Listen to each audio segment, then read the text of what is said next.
American students are almost doing averagely. So what America is currently doing is called early education. They want to do what? Take ideas from neuroscience. They want to take it back so they can use ideas of neuroscience to be able to raise up children that will compete with Asians, the Chinese, the Singaporeans, etc. There's any question, any input, any additional, any observation? We don't need to rush. Yes. For the past, let me say 12 years ago that I've been teaching, I noticed a lot of things in these children. And across different levels of education, apart from higher institution, I discovered that at the initial stage, girls easily because they are fast to write, to read, to talk. But along the line, by the time the voice will come up, they overtake what we did because that's number one. Number two, those that normally put their children in special world, they said they used to give those children sleeping medicine. How can that thing affect the children's brain development? Thank you so very much. Well, these are really sound questions. Okay, the first one is this: that you've observed that the girls, the pupils in your class, that they pick up at the initial stage, but later, the boys later overtake them, isn't it? And what would be the reason?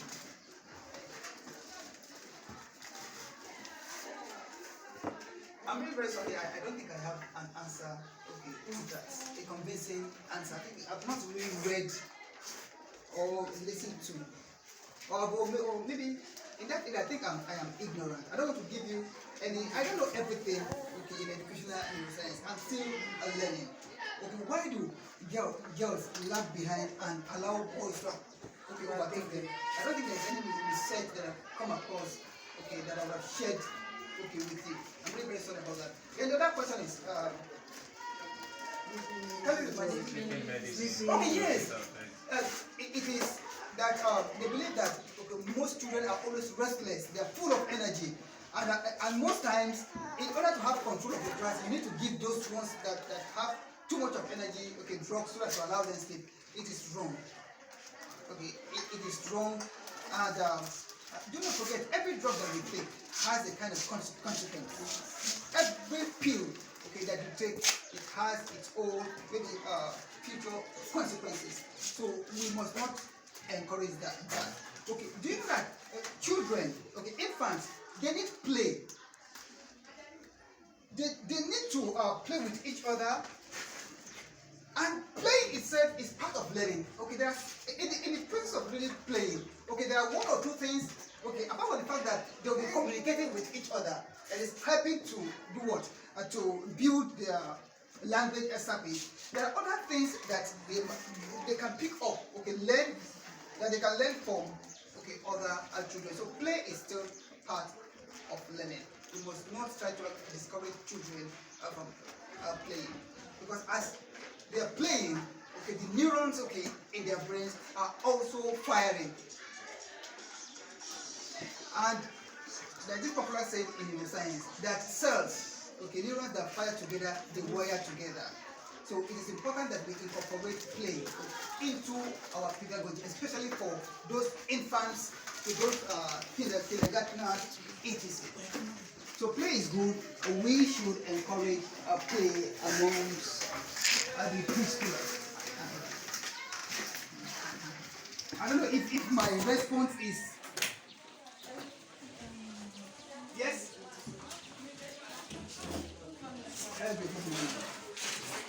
Actually, what you mentioned about the use of students is not only pertaining to fresh money, even new mothers.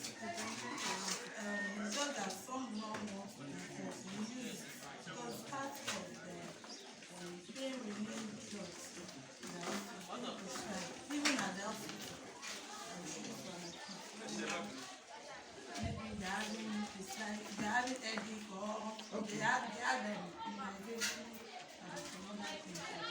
So for the kind of drugs that are being prescribed, and he said it has side effects. It does. So on the other way, since it's prescribed by the medical doctor, Yes. should we not use the drugs according to the neuroscience, or is it that we should use the various more? Okay. Thank you very much. Wow, you've really spoken well.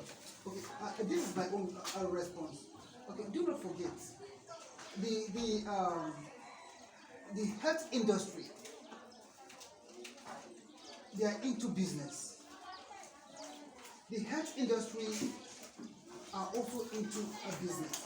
Do you know that there's a kind of conspiracy, okay, between those the financiers, okay, of the health of these pharmaceutical industries with doctors, okay, pharmacists and others, because the more they prescribe drugs. She's asking why. She's Why not. they having a conspiracy? Because I think they work hand in hand. Conspiracy in the sense that look, it is not every kind of challenge or disease, okay, that requires drugs. Okay, there are some other challenges that, okay, with patience and with maybe with wisdom, you don't need to. It is not every element that your child is really exhibiting that you need to really give that child a drug. The point I'm trying to make is this: please do not forget that there are some individuals who are investors, and their own focus is to make sure that the health industry keeps profit. And what they do is this: the more drugs they prescribe, okay, the more they smile to the bank. And do you know that they have expert researchers who they fund? They carry out false researches and come back to promote the sales and the prescriptions of drugs. Let me use this example. Like Ritalin. Ritalin is one of the drugs that is prescribed for children who are always restless. Children who have what is called ADHD. ADHD. Okay, attention deficit hyperactivity disorder. If you go to any medical center and you complain that you discover that your child finds it very difficult to sit down, they will prescribe this drug.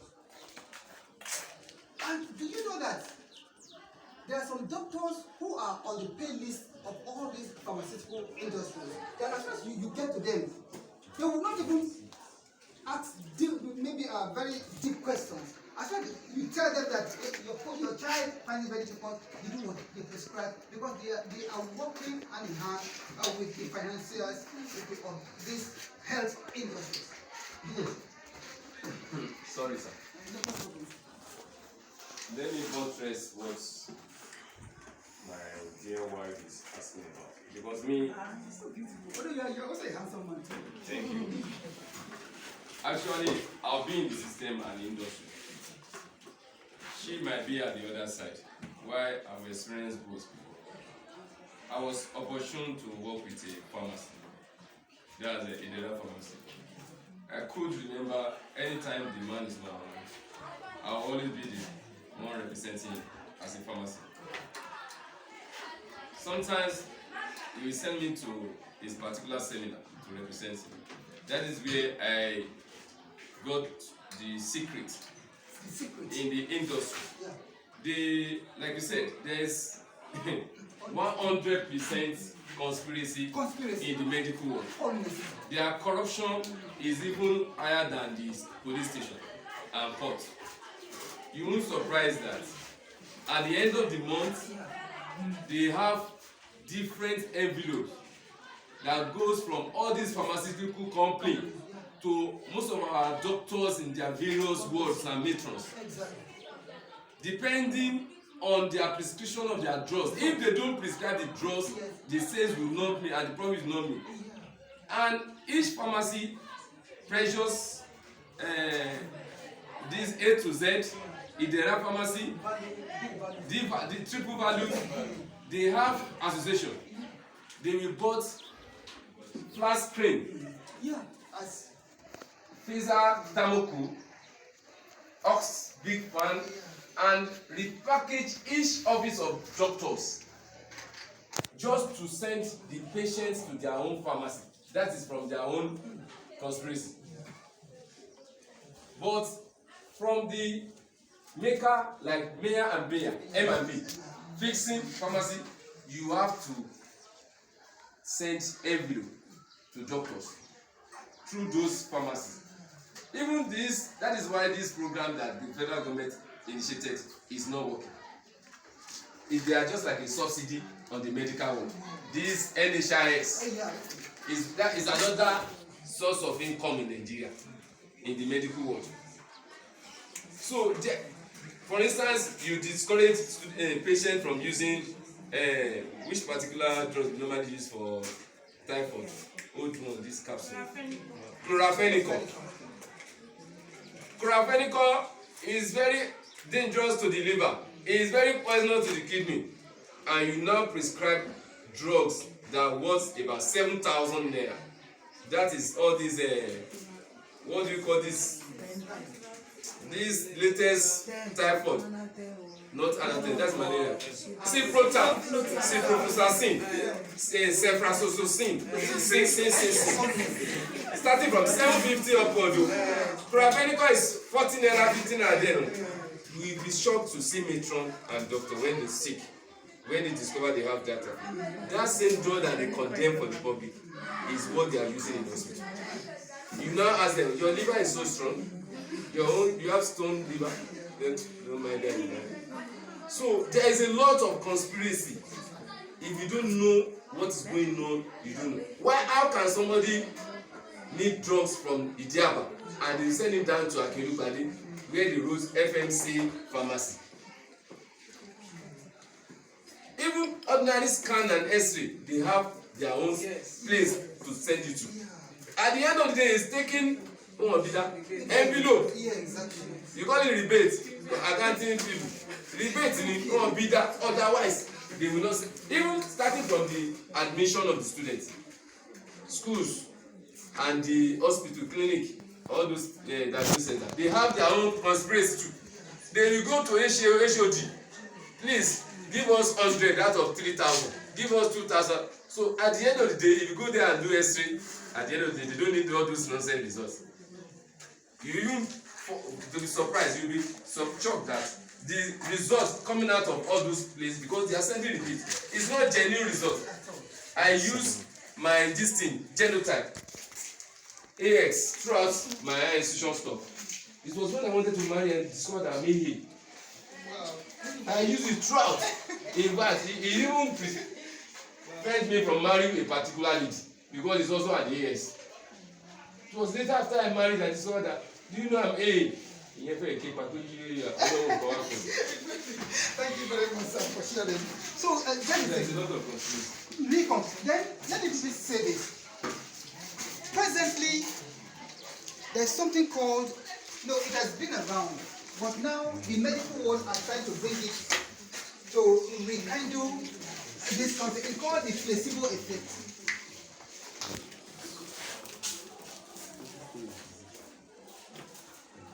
Please, it is not all diseases that you should take drugs for. Let me quickly share the story of the placebo effect. During the Second World War, America suffered. Hello, everybody. Hello, the teachers. Please, I want everybody to stand up. Stand up.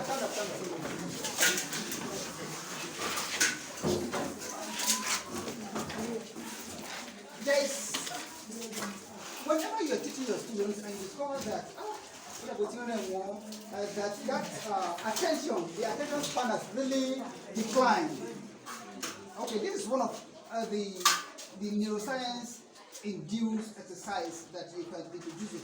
Just give it to the students and you discover that yes, okay, their brains and those neurons that are connected to education, they are going to really come online. It is called cross-lateral motion, CLM. And cross-lateral motion has to do with the fact that, you know, we have two hemispheres. The brain has two hemispheres, the left and the right hemisphere. And there is a bundle of neurons, okay, that separates the left from the right hemisphere.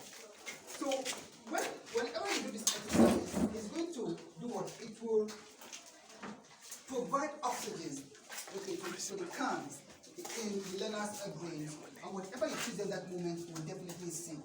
So please, I want everybody to do like this. Are we together? So let's go. 1, 2. No, stop. I want us to do it in unison. So are we ready? Yes. 1, 2, go. 1, 2, 3, 4, 5, 6, 7, 8, 9, 10, 11, 12, 13, 14, 15, 16, 17, 18, 19, 20. Yes, thank you very much. Clap for yourself. So you can now have your seat. Thank you. And then, with placebo effect, America, this is true life story. I put it into practice when I was in MTN. This lady, Enome, she put it into practice, and let me share it with you. America was really having casualties. Soldiers, okay, what had kind of bullet shots. Okay, they were rushed to the medical center, and drugs were given to them. There's this drug called morphine, okay, that reduces pain. But do you know that just because of America was suffering huge amount of casualties, they ran out of drugs? I'm telling you, this is real life story that the medical world is beginning to look into. They want to integrate placebo effect to what? To drugs, okay, and others. So the nurse now ran to the doctor. Says, we've run out of drugs. And I discovered that there are more and more casualties, okay, are being brought who have experienced, okay, gunshots and others, okay, in the battlefield. And the doctor just looked at the nurse. Who is the boss here? You are. Okay, this is it. Do we still have empty containers? You know those capsules? You know this red capsule? Do we still have them? The nurse said yes. How about sugar? The nurse says yes. So now you come with me. They went, okay, into where is it the lab or where drugs are kept? The doctor told the nurse, this is between you and I. Nobody should hear this. The doctor he brought out the capsule, poured sugar, okay, into it, covered it, and the nurse assisted him, and they were able to really cover so many of these capsules. There was no morphine and other maybe mixture, it was purely sugar. So they went and started doing what? Attending to those soldiers, and they were giving them ordinary sugar. And as a scientist, this man was carrying out an experiment. He discovered that, do not forget, he was able to separate those who were given the real drugs and those who were given sugar pills. And he was observing. First day, second day, just like that. Do you know that at the end of his research, he discovered that both casualties got healed. Those who took the real drug and those who took sugar got healed. So what could be the reason for this? The reason, it has to do with the mind. Do not forget, I think I've been to some hospitals where I saw that doctors care, but God heals. So all these doctors that you see, most of them, they are just getting the best out of life from our ignorance. So the guy wrote research and submitted it. But then, after the war, he was thinking that the American government was going to look into it. They did not look into it. But later, America discovered that most of their drugs are no longer working. But how do they keep healing people? They started conducting research, and that was how that information that in 1945, this was almost like maybe in the 80s, that so many drugs have failed. They stumbled upon, and that doctor had already died. They stumbled upon the paper, and they decided to operate on it, to test it if this is real. And let me tell you this final complete story. There was a man who just had an accident. His right leg was completely destroyed, and they used it immediately to test the efficacy of that research. So what they did was that they took the guy to one of the best hospitals. That is first. Secondly, they brought in leading doctors, in America, that every individual, knows them. They brought them to treat this man. So what they did was that in live experiments, there were lights, and they had to put just like a TV. So the guy was looking at the TV, and those doctors, they put on white, and the guy was able to recognize them. So they came, and his leg was on the chair. So he was so happy that I'm a doctor, to Bono, are here to treat me. Do you know what they did? Each of them, this is a white gown. There was this just like needle, and they pretended as if they were treating him. So at times they would pinch him with the needle so that he would believe that won't touch me. They didn't do anything. They just spent like 30 minutes, and they bandaged the leg, and they started noticing no single drug was applied, and this guy got healed. And that is the reason why today placebo effect is part of the medical. At times, my colleague in MTN, she was so scared that she was having kidney problem, and her sister happened to be a doctor. She has gone to so many hospitals. The sister can't have a test on her. Anyway, you don't have any problem.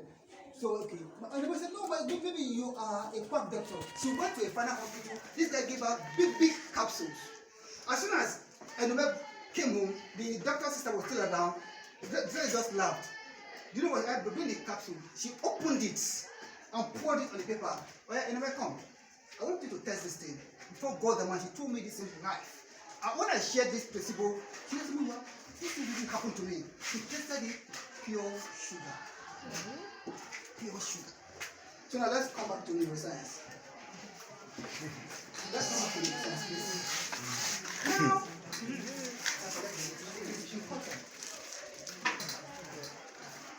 let's go to there's something called the reading certificate.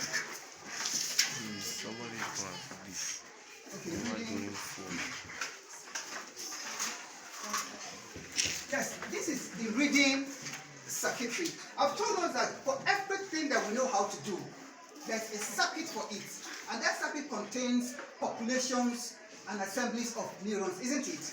There, for example, this could be my English language circuitry, because I'm very bad at maths. Where is that tiny circuit? Because I'm very bad at maths, just tiny circuit for mathematics. All I know in mathematics is to count money, 2 plus 2 and all that. So my circuitry is like for the math teachers, that's circuitry. So for everything that you know how to do. But my educational neuroscience circuitry, for now, if you combine all your circuitries together, it's not as big as this. Do you know why? You are just at the beginning, of your journey to acquire knowledge of educational neuroscience collectively, but my own is like this. That is why I am able to tell you things that you don't know about in educational neuroscience. So now, the reading circuitry too. Before I talk about the reading circuitry, for any child who does not know how to read, those who don't know how to read, there's something called reading difficulty. Reading difficulty or dyslexia. reading difficulty or dyslexia. Those people who find it very difficult to read and to write in your classes, this is what their brain imaging data. It has been conducted all over the world. That those who don't know how to read, they do what? They have, this is the image of their brain. That is one. But for you and I who can read, these are the three fundamental core circuits of reading. Whoever knows how to read has this in his or her brain. That is two. Don't worry, I know that you're going to have questions. But for people like Professor Wole Soyinka and others,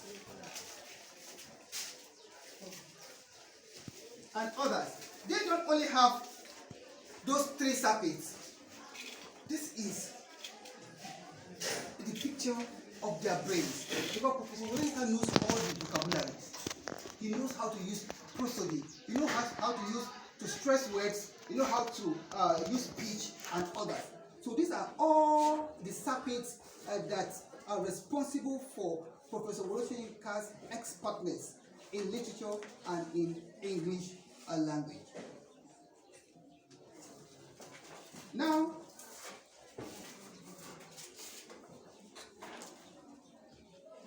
I have given you, okay, I've revealed to you data. Okay, do not forget, any child that you come across who does not know how to read and write, it is that first image. And why?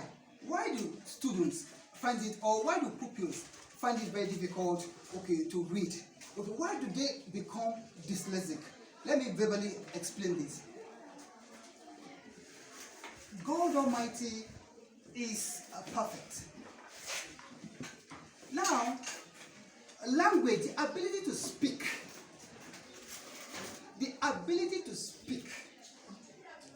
is a left brain kind of, it is situated, it is located in your left side of the brain.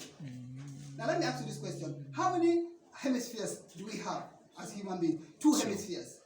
Okay, the right here and the left hemisphere. So please do not forget that the left hemisphere supports reading. So write it down. The left hemisphere of our brains supports reading.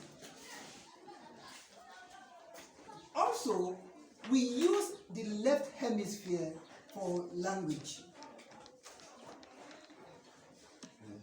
Yes. So, two things. The left hemisphere is for language. The left hemisphere is also for what? For reading. That is why, if you look at this picture, this one is. Let me show you another. Look up, everybody. This is the professor I told you, the leading light, the #1 authority on dyslexia and reading difficulty. This is her name. Her name is Sally Shewitz. She and her husband have spent almost, their professors there at Yale University. She did research and discovered that for those who cannot read, just like the other image shows, it is only one, the Broca's, who can remember the Broca's area? It is only the Broca's area that they use. They try to use for reading. That's why they find it very difficult to read, to write, and to spell. But for those who have become fluent in reading, you can see that it is C3. Okay, the Broca's area, the parietal lobe, and the what? And the visual cortex. Everything will become clearer when we start the online course itself. Now, let me back up this pictorial explanation with verbal explanation. This is it. We've established the fact that reading and language, they are what? They are left hemisphere based, isn't it? Yes. Now, in our brains, those two hemispheres, there is bundles of neurons that separate the left from the right hemisphere. It is called, okay, the corpus, okay, callosum. So the corpus callosum is like the organ in the brain that separates the left from the right hemisphere. Please, I want everybody to listen to this. This information I'm about to pass is extremely important. If a child, madam, let me use your baby. If your child starts schooling, and the child is trying to learn how to read, please do not forget, the brain uses both the left and the right hemisphere together. That is at the beginning of the journey of reading. But as the child grows in the academic sector, the corpus callosum is responsible. It shuts down the right hemisphere. Say what? Reading or is the left hemisphere. That is the responsibility of this corpus callosum. The corpus callosum plays a role in reading acquisition. And how does it do it? It shuts down the right hemisphere and leaves reading to the left hemisphere. Because God Almighty has said it that reading and more wake up to write and others should be left hemisphere located. So for you and I who can read, write, and spell, do not forget, reading is located here in our left hemisphere. Then why do some students find it very difficult to read? Why do some students acquire dyslexia? The reason is this. It is because, or one of the reasons for dyslexia is because of the failure of what? Of the corpus callosum. Instead of the corpus callosum to act, no, reading should be in the left. It is a cognitive habit